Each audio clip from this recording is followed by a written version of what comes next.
বিধানসভা ভোটের আগে উত্তপ্ত ময়না, তৃণমূল কর্মীকে মারধরের অভিযোগ। মিছিল থেকে ফেরার পথে আক্রান্ত, বিজেপির হাতে জখম ব্যক্তি স্থানীয় হাসপাতালে চিকিৎসাধীন। চন্দন মণ্ডল তৃণমূলে যোগ দেওয়ার পরে বিধানসভা ভোটের আগেই উত্তপ্ত হয়ে উঠেছে। তৃণমূল কর্মীকে মারধর করার অভিযোগ উঠেছে। সৌম্যজিৎ চট্টোপাধ্যায় টেলিফোনে রয়েছেন প্রতিনিধি, বিস্তারিত কথা বলবো। সৌম্যজিৎ, তৃণমূল নেতাকে যেভাবে মারধর করা হয়েছে, বিজেপির দিকেই অভিযোগের আঙুল উঠছে, সেদিকে বিজেপির তরফ থেকে কিছু বলা হয়েছে? ময়নার বিজেপি নেতা চন্দন মণ্ডল তিনি বিজেপি ছেড়ে তৃণমূলে যোগ দিয়েছিলেন কুণাল ঘোষ এবং চন্দ্রিমা ভট্টাচার্যের হাত ধরে।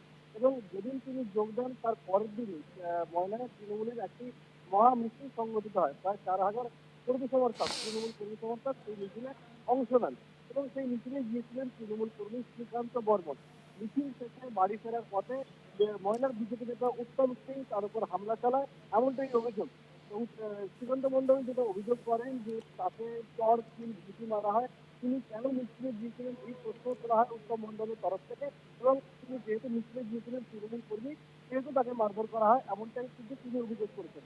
তবে বিজেপি নেতা উত্তম সিং, যার বিরুদ্ধে অভিযোগ, তিনি যেটা বলেছেন যে টাকা পয়সা সংক্রান্ত একটি ঝামেলা চলছিল, সেখানে শ্রীকান্ত বর্মন তিনি টাকা নিয়েও টাকা দিচ্ছিলেন না অন্য কারণ, সেক্ষেত্রে তিনি শ্রীকান্ত বর্মনকে একটি চর মারেন।